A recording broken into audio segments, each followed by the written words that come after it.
नमस्कार और हमारी आज की इस खास चर्चा में आपका स्वागत है। आज हम भारत की बीमा दुनिया के एक बहुत बड़े खिलाड़ी LIC यानी भारतीय जीवन बीमा निगम के एक महत्वाकांक्षी सफर पर बात कर रहे हैं। जी। LIC एक बड़े डिजिटल बदलाव की राह पर है जिसे नाम दिया गया है प्रोजेक्ट डाइव। हमारे सामने कुछ दस्तावेज हैं जो बता रहे हैं कि LIC कैसे 2 नए मोबाइल ऐप्स सुपर सेल साथी और LIC डाइव कस्टमर ऐप के जरिए खुद को बदलने की कोशिश कर रहा है। तो आइए आज इसी पर गहराई से बात करते हैं कि क्या LIC सचमुच ग्लोबल डिजिटल चैंपियन बन सकता है और इन नए डिजिटल औजारों का उसके लाखों एजेंटों और करोड़ों ग्राहकों पर क्या असर पड़ेगा। बिल्कुल। और देखिए, ये प्रोजेक्ट डाइव सिर्फ एप्स लॉन्च करने के बारे में नहीं है। जैसा आपने कहा, ये LIC के काम करने के तरीके में एक बुनियादी बदलाव लाने की कोशिश है। 3 मुख्य लक्ष्य तो साफ दिखते हैं इसमें। हाँ, क्या है वो? पहला तो ये कि जो सेल्स का काम देखते हैं, मतलब एजेंट्स और दूसरे मध्यस्थ, उन्हें बढ़िया डिजिटल टूल मिले जो उनके काम को आसान और ज्यादा असरदार बनाए। अच्छा। दूसरा, ग्राहकों को एक पूरी तरह से डिजिटल और बिना किसी परेशानी वाला अनुभव देना। Seamless experience. हाँ, बिल्कुल। और तीसरा, ब्रांचों में जो इतना सारा कागजी काम होता है ना, उसे खत्म करना। हाँ। पूरी तरह डिजिटल प्रक्रियाओं को अपनाना। तो ये वाकई एक बड़ा कदम है। हाँ, और दिलचस्प बात यह है कि उन्होंने ये सब ऐसी हवा में तय नहीं किया है। हमारे सूत्रों से पता चलता है कि जमीनी हकीकत समझने के लिए उन्होंने काफी मेहनत की है। अच्छा। हाँ, देश के अलग अलग हिस्सों में शहरी, अर्ध शहरी और ग्रामीण इलाकों से 1000 से ज्यादा लोगों से बात की गई है। अरे वाह। इनमें एजेंट, CLI मतलब chief life insurance advisor, development officer यानी DO, SBA, branch manager, assistant branch manager सब शामिल थे। सभी स्टेक होल्डर्स। बिल्कुल। करीब 300 एजेंट, 100 से ज्यादा CLA, 300 से ज्यादा DO, 100 प्लस SBA और 120 प्लस ब्रांच मैनेजर या असिस्टेंट ब्रांच मैनेजर, इन सबसे सीधे बातचीत हुई। और इसमें हर उम्र और अलग अलग डिजिटल समझ वाले लोग शामिल थे। ये दिखाता है कि वो जमीनी स्तर की चुनौतियों को सच में समझना चाहते थे। सही कहा। इतने बड़े पैमाने पर फीडबैक लेना ये पक्का करता है कि जो डिजिटल समाधान वो ला रहे हैं वो वाकई उन लोगों की जरूरतें पूरी करें जो इन्हें इस्तेमाल करेंगे। बिल्कुल। तो चलिए पहले उस ऐप की बात करते हैं जो सीधे एजेंट और मध्यस्थों के लिए है, सुपर सेल्स साथी ऐप। जी। इसे ऐसा समझे जैसे एजेंट का पूरा ऑफिस अब उनके मोबाइल फोन में आ गया है। हाँ, कुछ वैसा ही। मोबाइल पर ऑफिस कह सकते हैं। अच्छा, देखते हैं कि इसके पहले वर्जन में क्या खास है। सुना है इसमें शुरुआत में 16 मुख्य फीचर शामिल किए गए हैं। हाँ, 16। और सबसे पहले तो इसमें लॉगिन करने और सुरक्षा की बात करते हैं। हाँ, वो जरूरी है। उन्हें अपनी भूमिका चुननी होती है, जैसे एजेंट है या डेवलपमेंट ऑफिसर। ओके। और अपना कोड डालना होता है। हाँ, एक बात ध्यान रखनी है, अगर कोड 8 अंकों से कम है तो शुरू में 0 लगाने होंगे। ठीक है। फिर आता है सिम बाइंडिंग। ये एक सिक्योरिटी फीचर है। ये ऐप को एजेंट के रजिस्टर्ड मोबाइल नंबर और उसी डिवाइस से जोड़ देता है ताकि कोई और यूज ना कर पाए। अच्छा, डिवाइस बाइंडिंग जैसा। हाँ, बिल्कुल। इसके बाद पासवर्ड या एक एमपिन सेट करना होता है। और अच्छी बात यह है कि अगर एजेंट अपना फोन नंबर या ईमेल ब्रांच में अपडेट कराते हैं तो वो ऐप में भी लगभग तुरंत, मतलब रियल टाइम में ही अपडेट हो जाता है। ये तो बढ़िया है। और आजकल तो डुअल सिम वाले फोन आम है, उसका क्या? हाँ, तो उसमें आपको वो सिम चुननी होगी जिस पर आपका रजिस्टर्ड नंबर है। ओके। और एक और जरूरी बात पता चली है, 2 अलग अलग यूजर, मान लीजिए एक एजेंट और एक DO, उनका एक ही मोबाइल नंबर या ईमेल आईडी रजिस्टर नहीं हो सकता। ये भी ध्यान रखना होगा। बिल्कुल। अगर ऐसा है तो उन्हें ब्रांच जाकर इसे ठीक करवाना होगा। और देखिए, सुरक्षा का भी ध्यान रखा है। अगर कोई 5 बार गलत पासवर्ड या पिन डालता है तो अकाउंट 24 घंटे के लिए लॉक हो जाएगा। तो ठीक है, स्टैंडर्ड प्रैक्टिस है। हाँ, और पासवर्ड भूलने पर पैन नंबर और रजिस्टर्ड ईमेल पर आए OTP से नया बनाने का तरीका भी है। और हर 90 दिन में पासवर्ड या पिन बदलना भी जरूरी है। ये सब सुरक्षा के लिए जरूरी है, खासकर इतने बड़े यूजर बेस के लिए। बिल्कुल बिल्कुल। अच्छा, ऐप में लॉगिन करने के बाद क्या दिखता है एजेंट को? होम स्क्रीन कैसी है? हाँ, तो ऐप में लॉगिन करने पर एजेंट को एक होम स्क्रीन दिखती है। यहाँ उन्हें एक स्वागत संदेश मिलता है और उनके बिजनेस के मुख्य आंकड़े दिखते हैं। जैसे इस साल कितना फर्स्ट ईयर प्रीमियम आया, कितनी पॉलिसी बेची और पिछले साल की तुलना में कैसा प्रदर्शन रहा है। वो चाहे तो ये जानकारी महीने, तिमाही या पूरे वित्त वर्ष के हिसाब से फिल्टर करके देख सकते हैं। अच्छा, फिल्टर ऑप्शंस भी हैं। हाँ, और ऐप की बाकी सुविधाओं तक पहुंचने के लिए यहीं पर क्विक लिंक्स भी दिए गए हैं। साथ ही एक कैलेंडर भी है जो आने वाले जरूरी काम दिखाता है। काम मतलब? जैसे किस पॉलिसी का रिन्यूअल आने वाला है या किस क्लेम पर काम करना है। और इसी कैलेंडर में ग्राहकों के जन्मदिन और पॉलिसी की सालगिरह भी दिखती है। अरे वाह, ये तो रिलेशनशिप बिल्डिंग के लिए अच्छा है। हाँ, ये छोटी छोटी बातें ग्राहक से रिश्ता बनाने में मदद करती हैं। अच्छा, इसमें दो डैशबोर्ड्स की काफी चर्चा सुनी है, बिजनेस डैशबोर्ड और कमीशन डैशबोर्ड। ये एजेंट के लिए कितने काम के हो सकते हैं? ये दोनों ही बहुत बहुत महत्वपूर्ण हैं। बिजनेस डैशबोर्ड एजेंट को उनके नए और रिन्यूअल बिजनेस की पूरी तस्वीर दिखाता है। ओके। वो देख सकते हैं कि किस तरह के प्रोडक्ट ज्यादा बिक रहे हैं या किस टाइम पीरियड में उनका परफॉर्मेंस कैसा रहा। इसमें एक MBG ट्रैकर भी है। MBG मतलब मिनिमम बिजनेस गारंटी। हाँ, जो टारगेट होता है उनका। हाँ, तो ये ट्रैकर उन्हें दिखाता है कि वो अपने लक्ष्य के कितने करीब हैं। और सबसे दिलचस्प बात, ये डैशबोर्ड सिर्फ आंकड़े नहीं दिखाता बल्कि प्रदर्शन सुधारने के लिए सुझाव भी देता है। अच्छा, मतलब एक तरह से पर्सनल गाइड जैसा। हाँ, कह सकते हैं। और कमीशन वाला डैशबोर्ड? एजेंटों के लिए तो जाहिर है कमीशन ही सबसे बड़ी प्रेरणा होती है। बिल्कुल, इसीलिए कमीशन डैशबोर्ड को काफी विस्तार से बनाया गया है। एजेंट साफ साफ देख सकते हैं कि उन्हें कितना कमीशन मिल चुका है, मतलब पेड, कितना अभी मिलना बाकी है यानी पेएबल, और अगर कोई एडवांस कमीशन लिया था जो अब वसूला जाना है तो वो राशि टू बी रिकवर्ड वो भी दिखेगी। ये तो काफी पारदर्शिता लाएगा। बिल्कुल, और ये जानकारी हर पॉलिसी के लिए अलग अलग उपलब्ध होगी और लगभग रोजाना मतलब T+1 बेसिस पर अपडेट होगी। T+1 मतलब अगले दिन? हाँ, अगले दिन। एजेंट इसे भुगतान की तारीख, प्रोडक्ट के प्रकार जैसे यूलिप है या पेंशन, या फिर कमीशन के प्रकार फर्स्ट ईयर, रिन्यूअल, बोनस, इसके हिसाब से फिल्टर करके भी देख सकते हैं। और कमीशन स्टेटमेंट? बताया गया है कि जल्द ही कमीशन स्टेटमेंट डाउनलोड करने की सुविधा भी आ जाएगी। बोनस कमीशन मिलेगा या नहीं, और अगर नहीं तो क्यों, ये जानकारी भी यहाँ मिल जाएगी। पारदर्शिता बढ़ाने की ये वाकई एक अच्छी कोशिश है। हाँ, लगता तो है। ये तो एजेंट के अपने प्रदर्शन और कमाई की बात हुई। क्या ग्राहकों और उनकी पॉलिसियों को संभालने में भी ये ऐप मदद करता है? हाँ, उसके लिए भी खास इंतजाम है।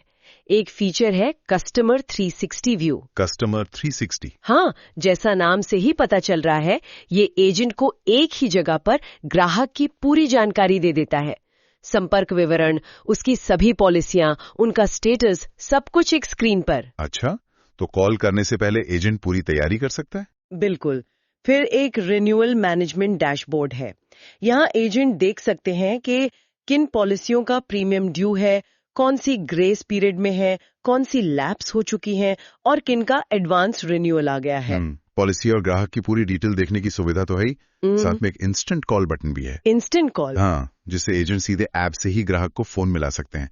ये सब एजेंट का काफी समय बचा सकता है ना? बिल्कुल। अच्छा, एजेंट के ऊपर जो सुपरवाइजर्स होते हैं जैसे डेवलपमेंट ऑफिसर, DO, क्या उनके लिए भी इसमें कुछ है? हाँ, सुपरवाइजर्स के लिए एक अलग व्यू दिया गया है। वो देख सकते हैं कि उनकी टीम में कौन कौन से एजेंट हैं, कितने एक्टिव हैं, कितने नए जुड़े, कितने चले गए। Okay, team management. हाँ, वो अपनी पूरी टीम के बिजनेस के आंकड़े देख सकते हैं और एजेंटों की लिस्ट को अलग अलग बेसिस पर फिल्टर कर सकते हैं। जैसे कौन किस क्लब का मेंबर है, कौन CLI है, कौन नया एजेंट है। सुपरवाइजर अपनी टीम के हर एजेंट का प्रदर्शन ट्रैक कर सकते हैं, नया बिजनेस, रिन्यूअल बिजनेस, सब कुछ। अच्छा। इसमें एक एक्टिवेशन ट्रैकर भी है जो दिखाता है कि कौन सा एजेंट कितना सक्रिय है। हाँ, एक बात ध्यान देने वाली है कि कैलेंडर में जो रिन्यूअल या क्लेम वाले काम है वो उन्हें सिर्फ अपनी अनाथ पॉलिसियों के लिए दिखेंगे। अनाथ पॉलिसियां मतलब वो पॉलिसियां जिनके मूल एजेंट अब LIC के साथ नहीं है, तो उनकी जिम्मेदारी सुपरवाइजर पर आ जाती है। समझ गया। तो ये तो काफी सारे फीचर्स हैं पहली लॉन्च में, लेकिन जैसा कि अक्सर होता है ये तो बस शुरुआत है। आगे क्या आने की उम्मीद है? सही कहा, ये पहला चरण है और सूत्रों के मुताबिक भविष्य में इसमें और भी बहुत कुछ जोड़ा जाएगा। जैसे कोई खास सेल्स कैंपेन चल रहा है तो उसे ट्रैक करने की सुविधा, एजेंटों के लिए लर्निंग मॉड्यूल्स, ट्रेनिंग के लिए, हाँ, इंसेंटिव मैनेजमेंट, टीम की पूरी जानकारी देने वाला टीम 360 व्यू, एजेंट की अपनी वेबसाइट या डिजिटल बिजनेस कार्ड बनाने का ऑप्शन, अरे वाह, और अपने बिजनेस के लक्ष्य तय करने और उन्हें ट्रैक करने की सुविधा, मतलब गोल सेटिंग। ये सब आने वाले समय में जुड़ सकते हैं। तो मतलब ये ऐप लगातार बेहतर होता रहेगा। उम्मीद तो यही है। एक और व्यावहारिक सवाल उठता है डेटा का। LIC का डेटाबेस तो बहुत ही विशाल होगा। क्या सारा डेटा इस ऐप पर तुरंत उपलब्ध होगा? ये एक बहुत जरूरी मुद्दा उठाया आपने। डेटा को एक साथ पूरे देश में माइग्रेट नहीं किया जा रहा है। ये काम जोन के हिसाब से चरणबद्ध तरीके से हो रहा है। ओके, फेज्ड मैनर में। हाँ, इसका मतलब ये है कि शुरुआत में एजेंट या ग्राहक ऐप में सिर्फ उन्हीं डिवीजनों की पॉलिसियों का डेटा देख पाएंगे जहां माइग्रेशन पूरा हो चुका है। अच्छा। कुछ खास तरह की पॉलिसियां जैसे unit combined schemes, individual pension plans और माइक्रो इंश्योरेंस, इनका डेटा अभी माइग्रेट होना बाकी है। और साथ ही 3 साल से ज्यादा पुराना लेन देन का इतिहास भी फिलहाल नहीं दिखेगा। और जो पॉलिसियां 10 जुलाई 2025 से पहले मैच्योर हो चुकी हैं या सरेंडर हो गई हैं, वो भी इस ऐप में नहीं होंगी। ठीक है। और कौन इसे यूज कर सकता है अभी एजेंट और डेवलपमेंट ऑफिसर इसका इस्तेमाल शुरू कर सकते हैं। CLIA और दूसरे सुपरवाइजरी रोल्स के लिए सुविधाएं और पूरी सेल्स टीम का स्ट्रक्चर वो बाद के फेज में आएगा। और हाँ, जो लोग आईफोन इस्तेमाल करते हैं उनके लिए iOS ऐप भी जल्द आने वाला है। ठीक है, तो ये था सुपर सेल साथी ऐप का जायजा, जो एजेंटों और मध्यस्थों की दुनिया बदलने का वादा करता है। लेकिन कहानी का दूसरा पहलू ग्राहक है। बिल्कुल। उनके लिए LIC ला रहा है LIC डाइव कस्टमर ऐप। इसे ग्राहकों के लिए वन स्टॉप शॉप कहा जा रहा है। इसका क्या मतलब है? वन स्टॉप शॉप का मतलब है कि ग्राहकों को अपनी बीमा पॉलिसी से जुड़े ज्यादातर कामों के लिए अब अलग अलग जगह जाने या अलग अलग पोर्टल पर लॉगिन करने की जरूरत नहीं पड़ेगी। इस ऐप का लक्ष्य है कि पॉलिसी खरीदने से लेकर उसका प्रीमियम भरना, जानकारी अपडेट करने और क्लेम या मैच्योरिटी तक के कई काम यहीं से हो जाएं। एक ही जगह सब कुछ। इसकी सबसे बड़ी खासियत क्या लग रही है आपको, जो एकदम अलग हो? मेरे हिसाब से इसकी सबसे आकर्षक बात है इसकी बेहद आसान लॉगिन प्रक्रिया। अच्छा, ऐसे? पहली बार इस्तेमाल करने वालों को लंबे चौड़े रजिस्ट्रेशन फॉर्म भरने की जरूरत नहीं है। वो सीधे लॉगिन कर सकते हैं, शायद सिर्फ अपनी पॉलिसी नंबर और जन्म तिथि जैसी 2-3 जानकारी डालकर। मतलब कोई यूजर आईडी, पासवर्ड बनाने का झंझट नहीं? शुरुआत में नहीं। लॉगिन के लिए OTP ग्राहक के रजिस्टर्ड मोबाइल या ईमेल पर आता है। ये वही संपर्क डिटेल्स हैं जो उन्होंने पॉलिसी लेते समय दिए थे, जिन्हें शायद ई-FIEP कहा जा रहा है। ओके। और कमाल की बात यह है कि ऐप ग्राहक के कस्टमर आईडी से जुड़ी सभी पॉलिसियों को अपने आप ढूंढ कर दिखा देता है। उन्हें एक एक करके जोड़ने की जरूरत नहीं। ये तो बहुत सुविधाजनक है। हाँ, बाद में जल्दी लॉगिन करने के लिए M-PIN या फिंगरप्रिंट, फेस आईडी मतलब बायोमेट्रिक सेट करने का ऑप्शन भी है। ये वाकई ग्राहक के लिए काफी आसान लगता है। और ऐप के अंदर का अनुभव कैसा है? क्या डैशबोर्ड भी उतना ही आसान है? हाँ, डैशबोर्ड को भी पर्सनलाइज्ड बनाने की कोशिश की गई है। ग्राहक को अपनी सभी पॉलिसियों का एक साथ नजारा, एक पोर्टफोलियो व्यू मिलता है। कुल कितनी पॉलिसी हैं, कुल बीमा राशि कितनी है, ये सब एक नजर में।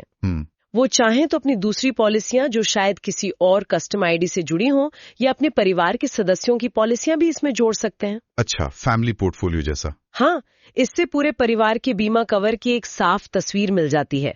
डैशबोर्ड पर जरूरी कामों के लिए छोटे छोटे रिमाइंडर या अलर्ट, जिन्हें नजेस कहा गया है, वो भी मिलते हैं। नजेस जैसे प्रीमियम भरने की तारीख पास आ रही है या KYC अपडेट करने की जरूरत है। और सूत्रों की माने तो भविष्य में ये ऐप ग्राहक की जरूरत के हिसाब से नए प्रोडक्ट्स के सुझाव भी दे सकता है।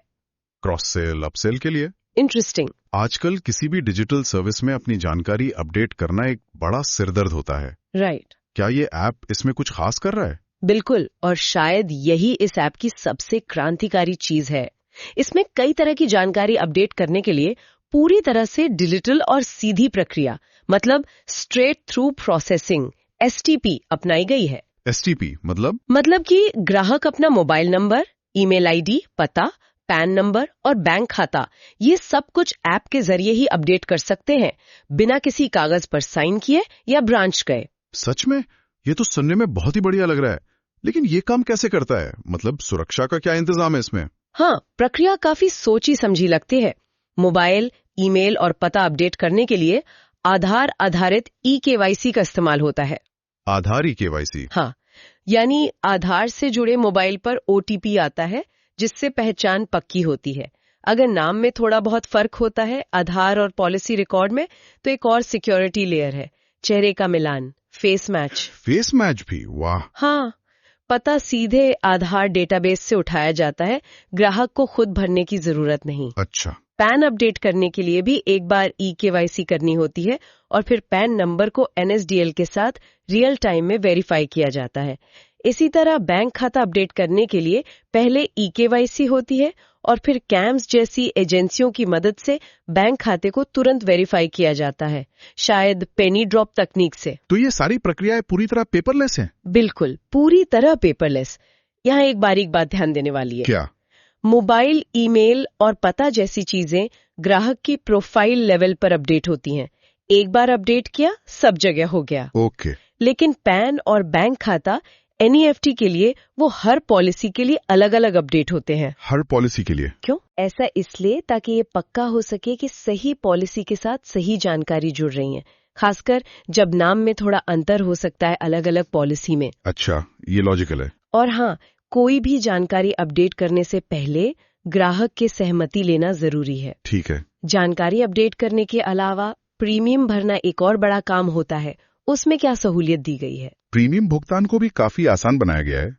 ग्राहक चाहें तो एक साथ अपनी कई पॉलिसियों का प्रीमियम भर सकते हैं। मल्टीपल पॉलिसीज एक साथ? हाँ, एडवांस प्रीमियम भरना हो या पॉलिसी पर लिए गई लोन का ब्याज चुकाना हो, वो भी इसी ऐप से हो जाएगा। भुगतान के लिए पेमेंट गेटवे शुरू में शायद बिलडेस्क जोड़ा गया है। तो मतलब सारे ऑप्शन होंगे, कार्ड, नेट बैंकिंग, UPI। हाँ, जिससे credit card, debit card, net banking, UPI जैसे कई विकल्प मिल जाते हैं। प्रीमियम भरने के तुरंत बाद रसीद ऐप में ही मिल जाती है। Instant receipt? हाँ, और ग्राहक पिछले 3 सालों के अपने सभी लेन देन का इतिहास भी देख सकते हैं। ये सब मिलकर ग्राहक का अनुभव काफी बेहतर बना सकता है। जरूर।